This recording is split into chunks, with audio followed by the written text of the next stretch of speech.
Tonight's episode is brought to you by Cryptid Crate, the first and only monthly box subscription service for fans of cryptozoology. Visit cryptidcrate.com to pick up your box today. While you're at it, use coupon code MONSTERS88 for a cool 10% off.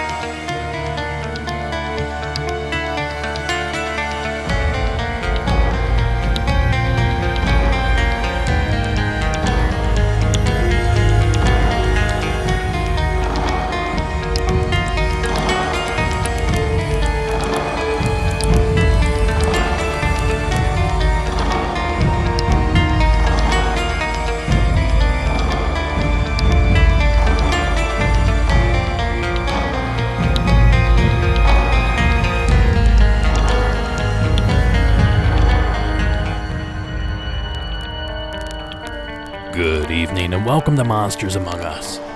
I'm your guide, Derek Hayes. Welcome back and please excuse my little hiatus. Although the short camping trip and the little free time I had to do a little yard work really made the missing show worth it.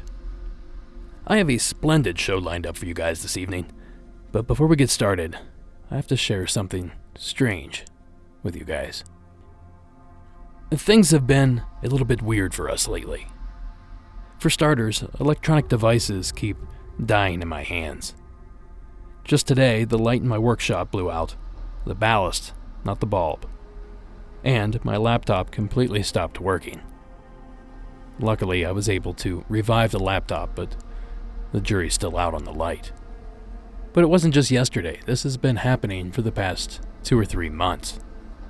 The list of broken items is crazy. Our shipping center printer and desktop both died in the same week. We then used Sarah's older laptop, and it also died the next day. The lights and outlets in our bathroom upstairs stopped working the other day. I literally had to tear the wall apart, and never did find a reason, but they are now working again. The studio computer that I'm using now not only crashed and deleted all of my information, luckily I had a backup, but the Wi-Fi receiver also went out of it, causing me to actually have to hardwire using an Ethernet cable. It's even begun to happen to Sarah. Just the other night, she heard talking from another room. That's when she found her iPad FaceTiming all by itself with some strange elderly couple. She was not in the room to accept the call, and she did not know the people on the other end. I taught her well, though. She managed to catch a little bit of the event on video. Yeah, but look at my picture up in there. Look, right now. I know. My picture's in that box. Taking a picture. Sarah was kind enough to share the video, and you can find the video version of it in the show notes for tonight's episode. Over the past couple weeks, the following items have stopped working inexplicably. An orbital sander, my iPad, the radio in the car, a year-old car at that, and even my cell phone. But I'll come back to that in a couple minutes. And even more weirdly, lately Sarah and I have been hearing strange crashing sounds coming from adjacent rooms. But when we go to investigate, we find nothing out of the ordinary. Nothing the cats have knocked over, and nothing that seemed to have fallen. The latest big crashing sound came from our game room, which was a mere 15 feet through an open doorway, from where me, Sarah, and all 3 of our cats were sitting. Again, we found no source to the crashing sound. Now perhaps this next part is unrelated, but there's no denying that it's equally as bizarre. That broken cell phone. Well, it wouldn't stay connected to Wi-Fi, and worse yet, it gave me a SIM card error twice a day, rendering it completely useless until I restarted it. So last week, I was fed up and finally took it into the Apple shop, and despite them not finding a single issue through the diagnostics, they replaced the phone for free. So I take my shiny new phone home, and move on with my life. But a few days later, I noticed an icon for an app that I don't recall having. The app was GarageBand.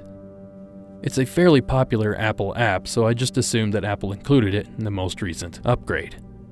And to be quite honest, I still don't know if that's the case. But I was playing around with it, and I started thinking of how I could use this as a tool to record promos or something like that for the show. So just playing around, I recorded my opening line. Good evening and welcome to Monsters Among Us. I'm your guide, Derek Hayes. Well, I started messing with the pitch and the key, and then found the button to play it backwards, which of course would begin with the end of the catchphrase, my name, Derek Hayes. Except it didn't sound like my name, but eerily, it did sound like something else. This is a sample of my name, Derek Hayes. Now, here's the exact same sample, played in reverse. What word do you hear, clear as a bell? Secret. For clarity, I'll repeat that 3 more times. Secret. Secret. Secret. I also slowed down and sped up the last 2 clips, respectively. Now to me, the word simply says, secret, which I thought was a bit, ironic. Now of course I don't think that all this is connected in any way, but I cannot deny the strange things that have been happening in the past couple months. And coincidentally, I've never been busier than I've been these past few months as well, so perhaps it's finally the stress catching up to me. And as I said in the opener, we have a great show lined up for you guys this evening, so let's get started with our first call. The following story comes to us from James in the state of California.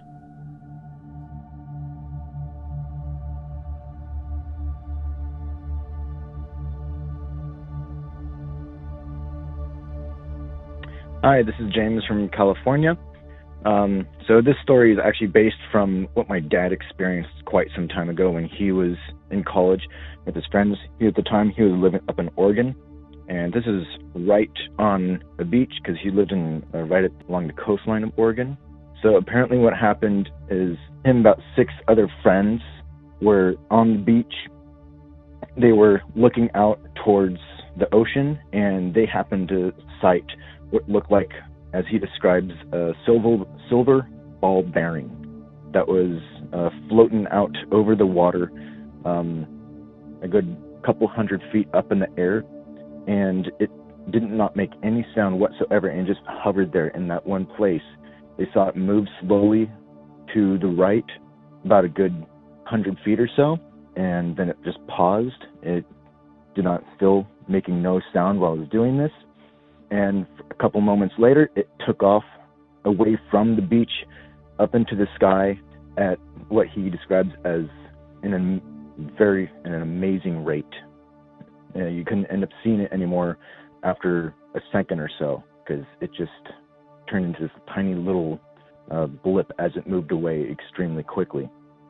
The interesting thing about this was that he kept going over the story so many times throughout my life, and I ended up seeing something like this on TV. It was caught on video on like a UFO special documentary, and they caught a silver ball bearing on video.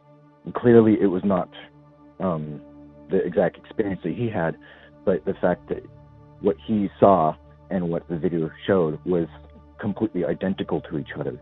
And so I found that to be very interesting. It was proof that what my dad saw, it was caught on video. And this was many years later from what he actually told us. We ended up actually seeing this on video. So I found that to be quite remarkable. So anyways, that's the story I have about that. Bye.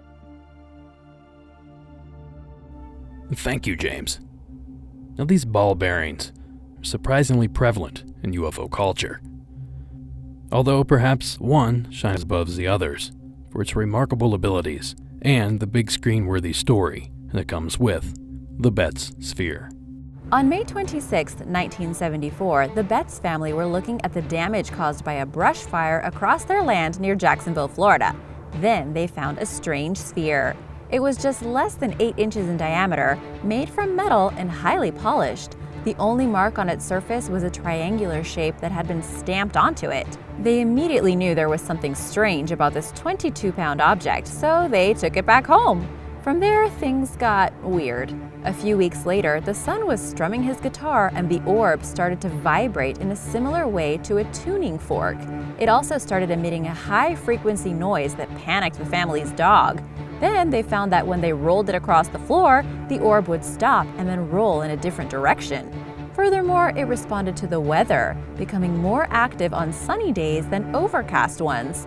The family started hiding it away in a bag at night so it couldn't escape. Now that video comes to us courtesy of Origins Explained. Now, of course, there are no reports of the Betts sphere actually flying, so I'm not real sure that this coincides with what James' father saw that evening, but at the very least, we can use it to raise a few questions. And thank you again, James, for taking the time to share your story. For our next submission of the evening, we head to the land down under. The following is Luke's submission from Australia.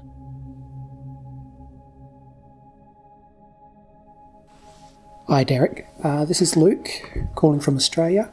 You have a great podcast and I guess I've been inspired to share my story after listening to your podcast a couple of weeks ago where the 3 brothers shared their stories about sleep paralysis. I guess myself in my teenage years, going back to early 90s, I remember suffering from sleep paralysis myself as a teenager in high school. I guess the stress of high school, that sort of thing brought it on, but I didn't know what it was until a few years later looking into it. But moving on from there, I would have been my early 20s. I was staying at my girlfriend's house. It's a brand new house, built on the edge of a golf course, nothing particularly interesting about the land or the house itself. We had been and had a night out, and so came home pretty late, crashed out, both in a deep sleep. Now, being at a parent's house, we always slept with the door shut for privacy. And I recall the room being quite a small room, double bed in the middle, lamp tables off to the side, and one of those block-out blinds across the window. It must have been sort of early hours of the morning, still very dark. I just remember waking from a sleep and just feeling odd, feeling different, feeling a bit slightly panicked, I guess. I'd had sleep paralysis before, as much as there was an element of discomfort with, okay, I can't move my body, crap, this is uncomfortable. This was something different. Now, looking towards the end of the bed, I'm sort of squinting my eyes and I'm looking, and the room's dark. There is a little bit of light, which I guess would have been moonlight, coming through the edge of the blind or the curtain into the room. So there was some definition in the room. It wasn't black where you couldn't see anything. But I remember seeing, I guess what you could call the silhouette or a shadow in the shape of a triangle, more to the height and shape of a 6-foot tall Christmas tree at the foot of the bed and on the corner which I was sleeping in. And I'm sort of looking at this thinking, what am I seeing? It's like, okay, am I seeing a shadow?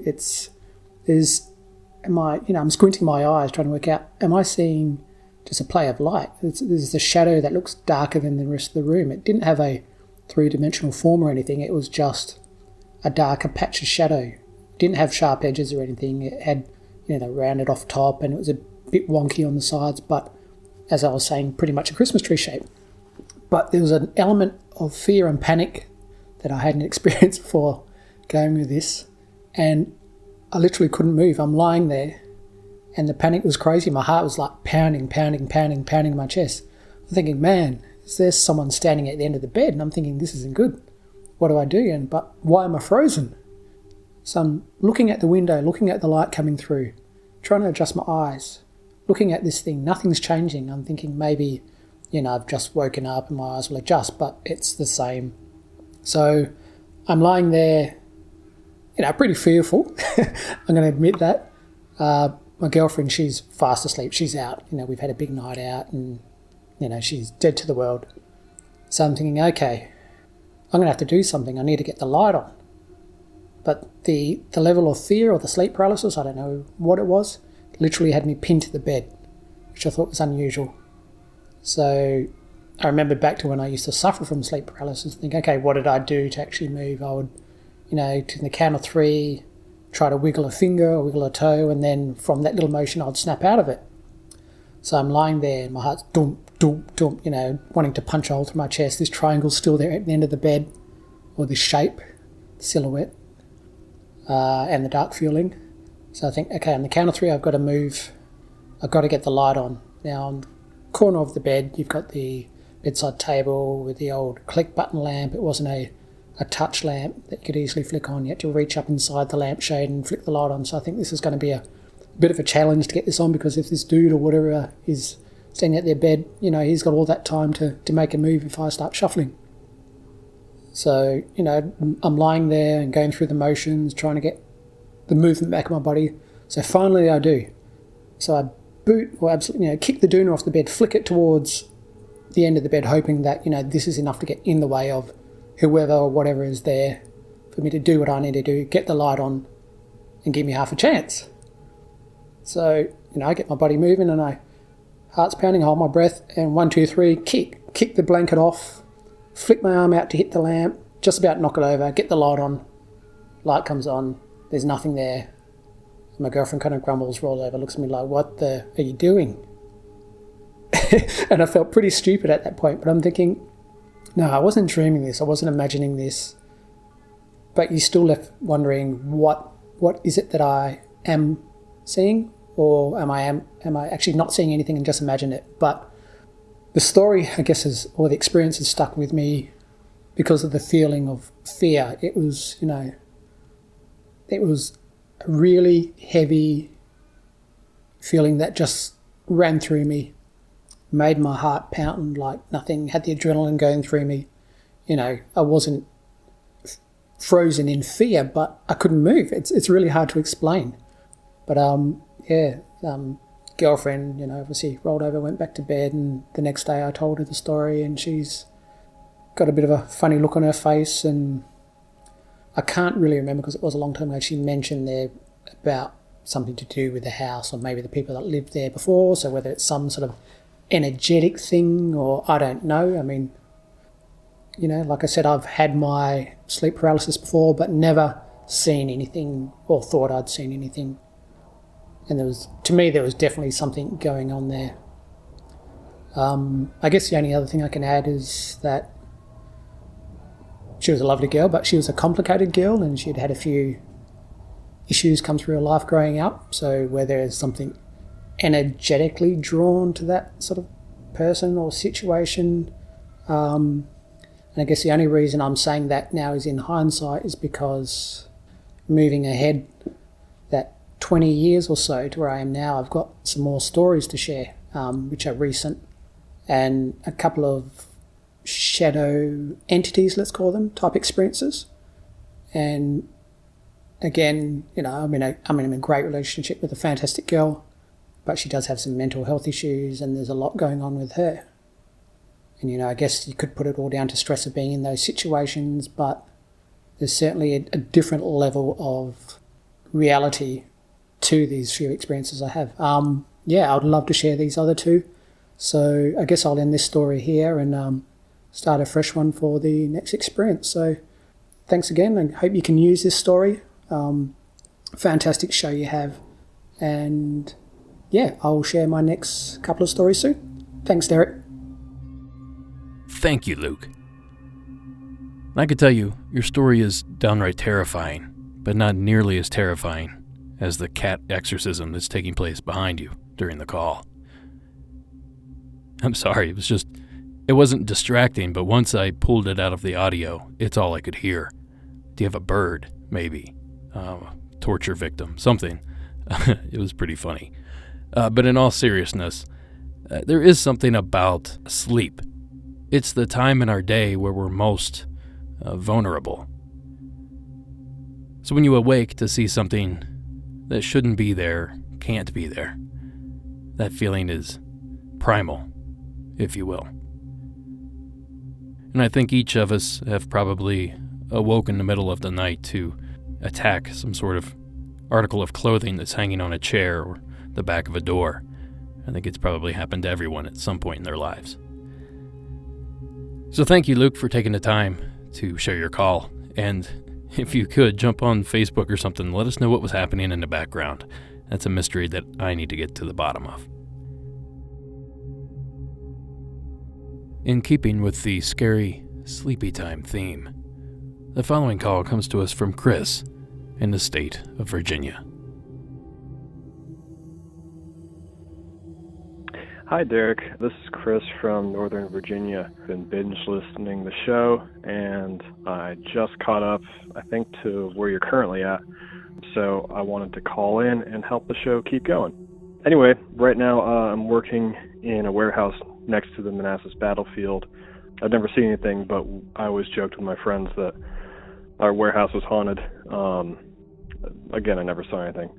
I'm calling mostly because earlier in season 5, I think it was episode 1, guy Jacob from Springfield, Missouri, said he had some sort of dream about a possession and his girlfriend was like moving strangely or whatever. I have a story I wasn't going to tell because I don't think it had really anything to do with paranormal, but it was sort of coincidental. I'm sure of it, but I thought it was kind of cool because I used to live out in Springfield, Missouri. I grew up there, lived there about 11 years, ever since pretty much kindergarten up till freshman year of high school. Anyway, the story is I was probably about 6th or 7th grade. This is like mid-90s. Nothing to Lose with Tim Robbins and Martin Lawrence had just come out on video, so we went up to Blockbuster and rented that. And we also talked our parents into renting The Exorcist, which I'd never seen before. Always heard about it. It just creeped me out. Anyway, everyone was asleep. It was just me and my other friend who were still awake. One of the guys who was asleep, like, you know, we're watching The Exorcist right now, and, you know, Linda Blair is starting to, like, turn or whatever. One of the guys who's asleep, like, sits up and all of a sudden, like, starts moving really weird. You know, we're looking at him, he's just looking at us, like, completely blank, and all of a sudden he, like, starts crawling over to the table and just scoops all the stuff that was on the table onto the floor and just makes this huge pile. And we're freaking out because, you know, we were already on edge because of the movie. We're like throwing dog toys and stuff at him, trying to like snap him out of it and yelling his name and everything. And he just looks up at us and says, "I gotta get it all out of the way." And then just collapses down on the pile of stuff he just put down. We were so freaked out, we just turned the movie off and put on Nothing to Lose with Martin Lawrence. I mean, I don't think he was acting. That kid, he couldn't even get the punchline to a joke right. I thought about it, and it turns out he ended up developing some sort of sleepwalking thing. So I'm sure he was sleepwalking. It was really just more of a coincidence. But hearing that about Jacob over in Springfield just made me think about growing up out there. I don't know. Springfield, Missouri. I used to be terrified of storms and tornadoes. I think just growing up out there and always hearing those sirens, I was just an anxious, kind of scared kid. And I was always thinking I was seeing something, but I think it really was more of, just an overactive imagination.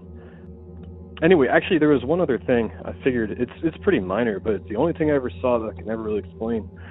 And I haven't heard anyone say anything like this when I've been listening to the show, but I kind of wanted to mention it just to see if anyone else had seen anything like this. But it hasn't happened in the past decade, but when I was a kid and teenager, I used to see like a drip, like the ceiling was dripping, like right in front of me just once, like just movement, like almost like water had just dripped right in front of me. And I always like check to see if what was a real leak or is anything on the floor or whatever.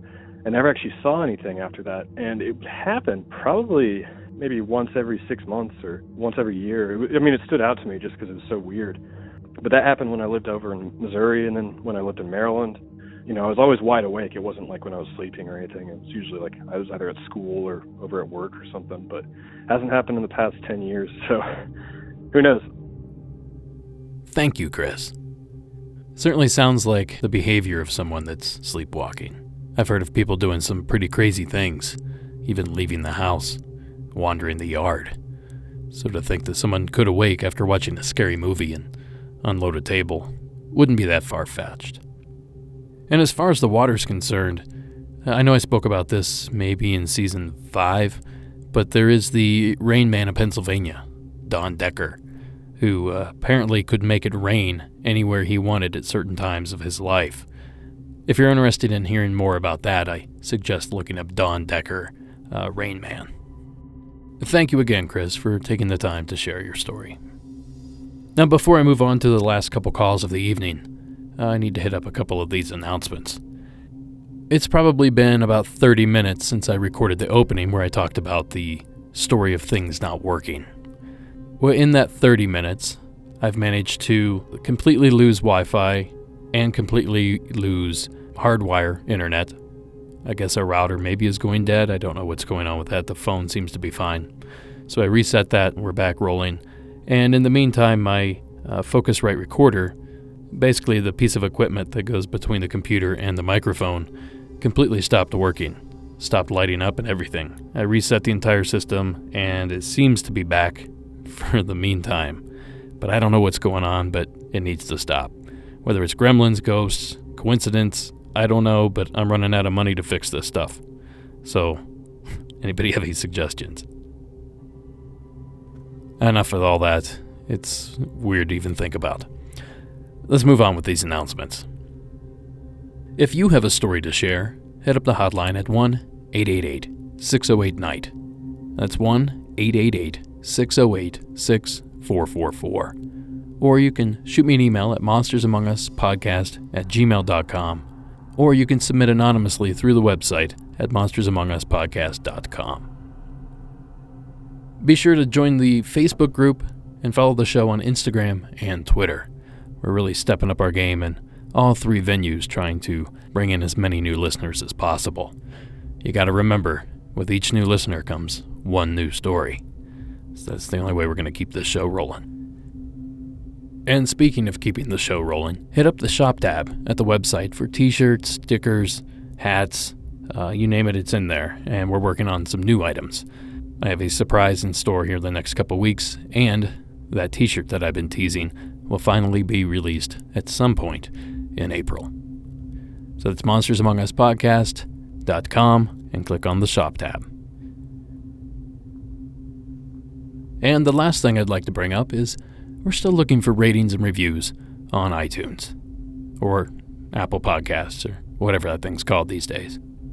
A 5-star rating and a quick review of why you like the show goes a long way to make sure that other people find the show. And I don't have to tell you why that's important. And while we're on the topic of reviews, I received one the other day that really disappointed me. You see, we received a 1-star review, apparently because I don't read enough stories. Now, I'll be 100% honest with you, whoever submitted the review. That is the absolute worst way to request that I do something for the show. Because here's what actually took place. The show had a 5-star rating from the get-go. 3 full years. There's a lot of big shows, there's a lot of really good shows that do not have a 5-star rating, so I was pretty proud of these 5 stars. Now, because of this random 1-star review, with little to no substance, and certainly no constructive criticism, we are now dipped to a 4.5. I know. It's tragical. So let me just leave it at this. I have no problem with constructive criticism. In fact, I thrive off of it. And I'm certainly not sure how anyone would think that leaving that kind of review would result in what they wanted. So maybe some of you diehard listeners out there that haven't yet left a 5-star review can maybe drop a couple for me. See if we can't override this negative mark. And enough about all that stuff. Let's move on to our last couple calls of the evening. Our next call of the evening involves a bit of a famous ghost story, but more on that after the call. The following is Adam's story from the state of Florida. How you doing? This is Adam from Florida calling again. I just thought of a good one for the show. This one's about a voodoo doll. I think we all have heard of it. The doll, Robert the Doll, which resides in Key West in an old fort museum. The story happened about 2012, summertime. Me and two other friends, we like to go to Key West every year. So we decided to go, and my buddy bought a new camera from Home Depot. It was one of those Ryobi digital cameras. They're pretty cheap. And he got that. We went down there. We were there for about 5 days. Our last day, I had told them we should go see this. We should go see Robert. Those two are skeptics. They don't believe in anything. And we're like, oh, okay. So we went to the little museum. It's on the east side of the island. And we walked in. And there's a sign as soon as you walk in. It says, "Do not take pictures of Robert the Doll without asking permission." And I saw that, and I was like, me, I believe, anything's possible. And I'm like, well, I'm definitely not doing that without asking permission. And, of course, my two other friends are kind of giggling about it. Like, that's so stupid. I'm like, I remember telling them, you should respect the stuff that we don't know about yet. And they're just like, yeah, whatever. So we walk through this museum, and we come up on Robert the Doll. He's in a glassed-in case, sitting there with his legs crossed, leaning back on this little mini rocking chair. And Robert the Doll, I don't know, I think he's 150-plus years old, and sitting there with a smirk on his face. And I'm standing there, hey, Robert, good seeing you. And my two knucklehead friends walk right up and start snapping pics with his brand new Ryobi digital camera. And I was just like, you guys have got no respect. And they're just like, it's all a bunch of crap. I said, all right. Meanwhile, the wall next to Robert the Doll are hundreds of letters that the museum gets and actually puts up on the wall of people that had done that, did not ask permission, their camera, took pictures of, sorry, we didn't mean this, my life is in shambles now. I mean, hundreds of this same thing. Or my camera broke, my $1,000 Canon broke. And I was just like, you guys seeing this? And they're just, it's all crap. Okay. So I went over to Robert. I said, please forgive them for their ignorance. And we left after an hour, and we actually left from the museum for a 6-hour drive north. And we get home, and my buddy goes to look at his pictures. And he'd been using the camera for, 4 days, and there's, over 100 pictures on this thing. He goes to turn it on and go through his pictures, and there is not one picture that you could see. They're all there, but they're either super blurry or it's just a white-out picture. Hundreds of them. Now, he's seen these pictures.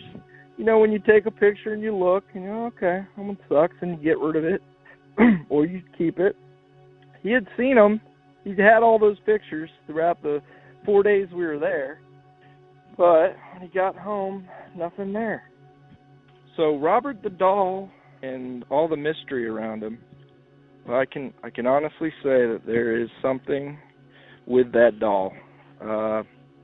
So if you're going to see Robert the Doll, just show him some respect, and I think you'll be okay. All right, love the show. Keep it up. continue listening. I wish you were doing these once a week or once every day. Take it easy. Thanks, Adam. Now, of course, Robert the Doll is most likely one of the most famous haunted dolls.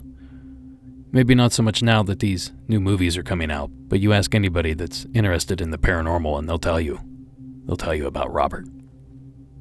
Now, I suggest you do a simple YouTube search for Robert to kind of lay eyes on the guy. He certainly is creepy looking. In fact, I'll throw a couple links in the show notes for tonight's episode. And I've heard countless stories of people that have had encounters with Robert very similar to those of Adam and his friends. And speaking of Robert, don't forget about the additional content found on patreon.com. Simply go to Patreon and search for Monsters Among Us podcast, and there you'll find our page. If you pledge $4 a month, you get access to not only all the back catalog of what I'm calling Monsters Among Us Beyond, but you'll also get future content. And each month I produce 2 additional shows. The first, which will be released early next week and feature a Robert the Doll story, is the paranormal news of the month. And then midway through the month, I actually release a deep dive episode where I take a past call and interview the witness or witnesses in hopes to get a better understanding of what took place that particular time. So if either of those interest you, visit patreon.com and search for Monsters Among Us podcast. And Adam, as much as I'd love to produce an episode each and every day, I'd have to be paid some big bucks to put in those kind of hours. Thanks again, Adam, for your story. And that brings us to our final call of the evening. And it's been a while since we've played a call featuring the big guy, Sasquatch. So to rectify that, the following call comes to us from Dan in the state of Oregon.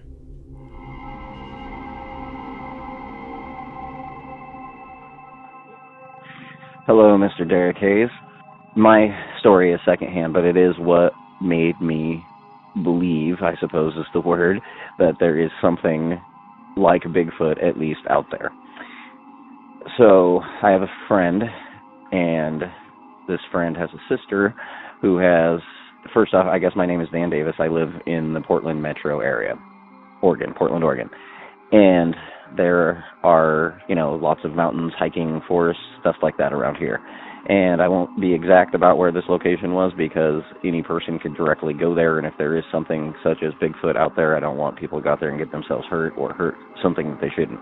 So anyway, this woman and her husband live very close to this mountain and used to hike miles through the woods from their house out to this lake and practically live there all summer long and hike back and forth. This is miles and miles through the woods, trackless land, right? But there are lots of hiking trails and, people around, things like that. But they practically lived out there. They're both close to retirement age. They both still work, but had a lot of time to do such things. Anyway, they're very much not believers in anything, even conspiracy or you can put information right in front of their face, and if it would affect them socially or financially, they wouldn't even believe it if they knew it was true, at least not publicly. So they just didn't have minds like that, and they certainly are not storytellers. Anyway, lots of outdoor experience, never said anything like this before. One night we're at camp up there with them, and because we did often during the summers at the time, years ago, and she's acting very skittishly. Her husband tells her she should relate this to me and her sister. We're asking her what this is that she should be relating. She tells us that she's walking on the narrows of this lake. This lake has a large portion and a smaller portion. The upper, as they call it, smaller portion. As you go into that, there's a narrows, a very rocky narrows. Basically where the inlet comes in, and when the water is low, that's just like a little creek or stream that runs into this reservoir that fills up, over the season. Now, anyway, there's like a shale kind of very rocky ledge with like clumps, I guess little thickets of trees. But it's very rocky and open. You can walk out to this point, where the narrows are, going from the lower, larger portion of the lake to the upper, smaller portion of the lake, and it's just, beautiful at dusk and sunrise, and people will walk out there.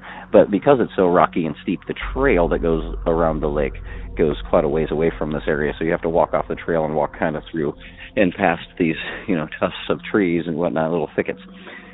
She relates to us that she's walking, and it's just about dusk, and she's getting close to where the lake is and where this little point is. As she's walking up to the point on the side of the lake that we camped on, the smaller upper end would be to your left, and the larger lower end would be to your right.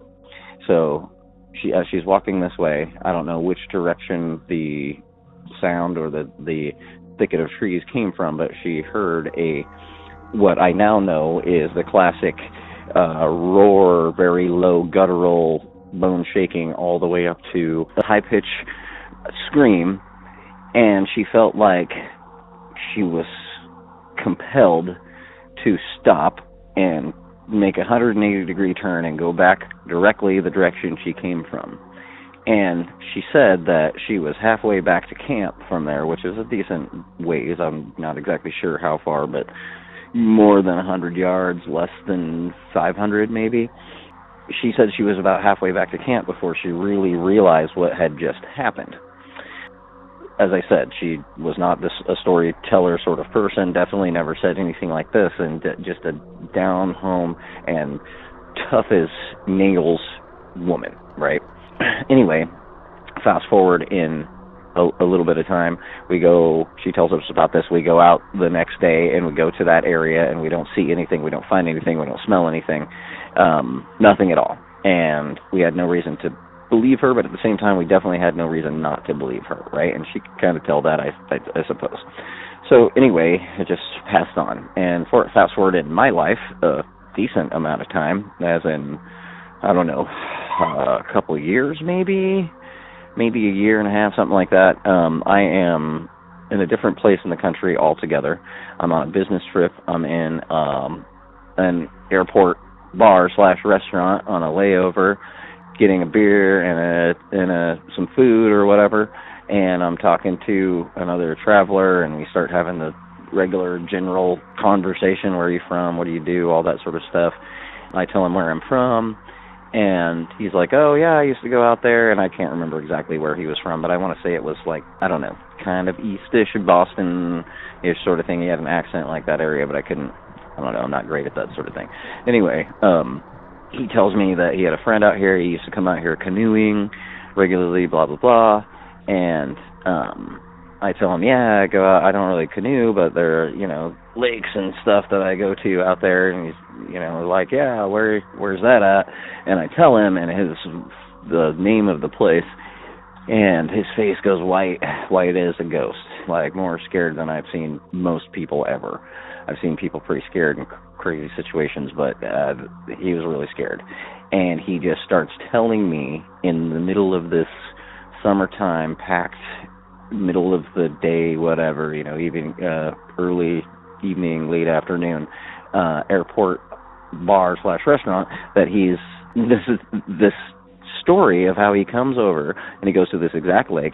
They get in, him and his friend get in the lake in a canoe, and they're rowing across the lake from the lower big end into the upper smaller end.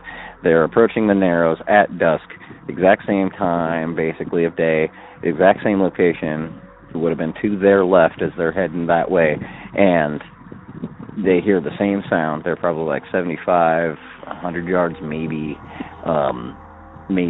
from that spot, that general location. Could have been farther away if it was further up the hill or something, I don't know, but really close to the surface of the water from that location. They hear the same sound, the same location, and they have the same reaction. They turn around, and he said, we have never paddled any faster, put our stuff away any quicker, and he said that they were practically halfway down the mountain, or at least, he said halfway down the mountain, but who knows? It was a long ways down the mountain, so who knows how far it was, but it was a long ways before they really realized once again what had just happened, and he said that it scared him so much that he's never been to Oregon again. So in order for that, for me, from my perspective, in order for that to be some sort of hoax or some sort of practical joke on me would be pretty much impossible. I have no idea how these people could have known each other, or why or how they would have set up the money and the time to try to get me on that. And I've not even spoken to either one of them. I've never spoken to this man before. I don't know his name. I don't remember his name anyway. He told me, but I can tell when he got done telling me the story, he kind of woke up, I suppose is the way of saying it. Like he was so enthralled in telling me the story, and getting it off his chest maybe, and then he kind of looked around and nobody else was paying attention really. Everybody else was doing their own thing, but I think it kind of set in like, wow, I just told a Bigfoot story in the middle of public, and why did I do this? Anyway, yeah, that's pretty much the completion of my story. I have no idea how that could have happened if it wasn't real. How could these two people that happened in my life completely, as far as I know, randomly tell me the same story about the same place? I know it's secondhand. I have experiences now that I know a lot more about it because I grew up in the woods. That could be. I don't know how else to explain some of the experiences I've had, but I've never seen anything like that. I did an interview on Mysteries to Search with Brenton Son on YouTube, but I haven't really gotten back to telling the rest of the stories that I've experienced, which are a multitude of them. But you can deny certain things about yourself, things that you experience and rationalize them. But this was definitely the thing that told me that whatever they are, it is, there's something going on, that people that have no idea who each other are report exactly the same thing. And if you're there to witness them, the real terror is apparent in them, on them, oozing off of. You can feel it in their presence. And I don't know what that is from, if that's just from the experience of witnessing or experiencing the unknown. I don't know. So anyway, once again, I'm sorry this has been so long, but if you find this worthy at some point in time, I might call in again and relate some of my other stuff. And I'm sorry if I plug somebody else's show on yours without your permission, but yeah, he's a great guy, and I appreciate everything all of you guys do. Thank you, Mr. Hayes, and to everybody out there, good luck with everything you experience, and as for me, I'm not going to disbelieve you. Thank you, Dan. And of course, we'd love to hear more. As it turns out, I get a few emails here and there of people, listeners, like you, that kind of see your own logical explanation going on here. And I do my best to keep these things on file so that I can use them in certain situations when they apply to certain experiences. And just last month, Andrew W. actually emailed me with one of these suggestions. And I thought it was pretty pertinent for Dan's story here, so I'm going to go ahead and read what Andrew wrote. Hi. In regards to the caller who heard what he thought might be a bear in the first episode of Season 7, the sooty grouse, believe it or not, makes a deep hooting sound. It's especially deceptive because you can't see the grouse in the underbrush and are known to be deceptively hard to locate. Seattle is right in the middle of sooty grouse territory. Here is an example. Thanks for your time, Andrew. Well, thank you, Andrew, for writing that in. And here's that sample that Andrew included.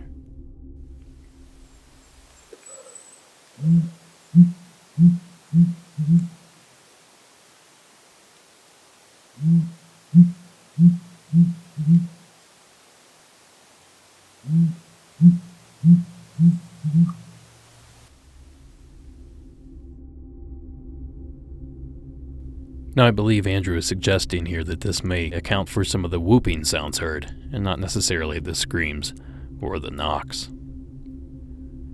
And I can tell you, I can certainly see how a scared camper or excited Bigfoot hunter could mistaken the sooty grouse for a Sasquatch whoop.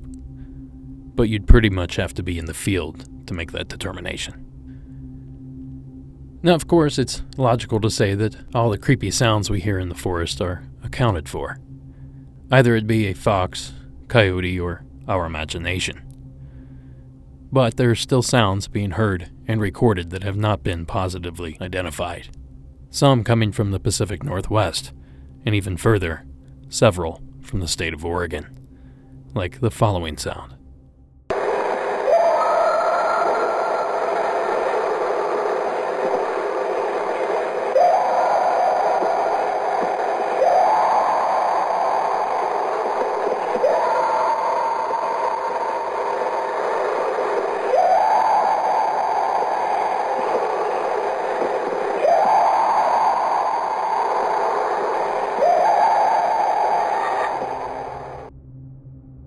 That mysterious sound was recorded in the Klamath Mountains of southern Oregon. Even if these sounds can be easily explained, it certainly doesn't change the fact that they are downright terrifying. Thank you again, Dan, for taking the time to share your story. And that's going to do it for this episode. Monsters Among Us is written and produced by me, Derek Hayes. Additional support is provided by Warren Pond Abbott, Tony Bell, and Addie Lloyd. All audio used in this production is done so under the protection of fair use. And music for this episode was provided by Coag Music. Thank you all for listening, and until next week.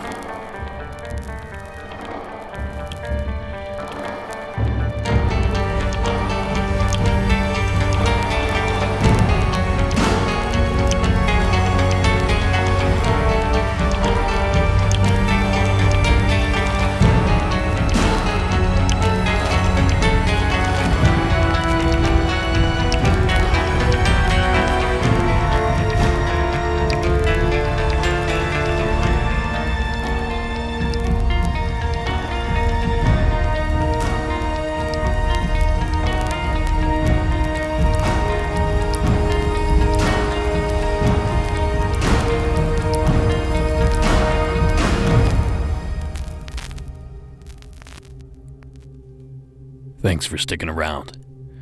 All this talk about Oregon reminded me of a recent trip I took there, maybe 3 or 4 years ago. We did some exploring around the Portland area, and I fell in love. It reminded me a bit of my Southeast Ohio home, but it also had a bit of the California flair to it. It's kind of like the Goldilocks zone. So watch out, Portland. When I get old, you might find me up there. But with all this Oregon talk going on, it reminded me of a story that I read a few weeks ago. Kevin's story, out of the state of Oregon. Hi, my name is Kevin, and I've been listening to your podcast for about a week now. I would like to tell you my story of an experience that I'll never forget. The day the encounter took place was like any other. It was a slightly foggy December morning in 2016, with the sun burning off the fog slowly turning into a clear, sunny morning. The encounter took place in Forest Park just north of Portland, Oregon, just a few yards from the infamous Witch's House. I was walking down the trail when I was approached by a man walking down the same trail, but from the opposite direction. He was a man maybe in his early 30s or so. What stood out about him the most was his clothing, as it looked like it came right out of the 1950s. He asked if he could pet my dog. I agreed, and as he was doing so, he mentioned how he lost his dog in the war. I thanked him for his service and asked him where he was deployed. His answer shocked me. He said he served in the Marines in the Pacific Theater as a dog handler, and that is where he lost his dog, who died in the line of duty during a Japanese bombing attack. He continued to pet my dog, and then he tipped his hat and thanked me for allowing him to do so, then continued on down the trail. I stood there thinking to myself about what had happened. I noticed on the ground was a pen, which I assumed was his. I'd guessed that the pen fell out of his pocket when he bent over to pet my dog. I quickly snatched the pen up, and as I turned around I could still see the man down the trail. But, like the fog, he slowly faded away. I walked to where he just was, only to find out he wasn't there. Then I looked down in my hands. The pen was gone. At this point, I thought it all must be in my head, until I realized that my dog also acknowledged the man. He wagged his tail and licked the stranger's hand as he petted him. Now, I'm not sure if this was a ghost or maybe a time anomaly that we both seemed to have walked into. Nonetheless, the experience was shocking, and one that I'll never forget. Thanks for the podcast and keep up the great work. Kevin. Well, thank you, Kevin, for sharing that story. And the funny thing is, on my trip to Portland, the witch's house was one of my first stops. Despite the fact that it was gushing down rain, we had a pretty good time hiking around that area. And I can tell you, it did have a bit of a vibe to it, although my vibe was more Goonies-esque and less paranormal. Thank you again, Kevin, for taking the time to share that story, and thank you for sticking around to the end of the show. Have a good night.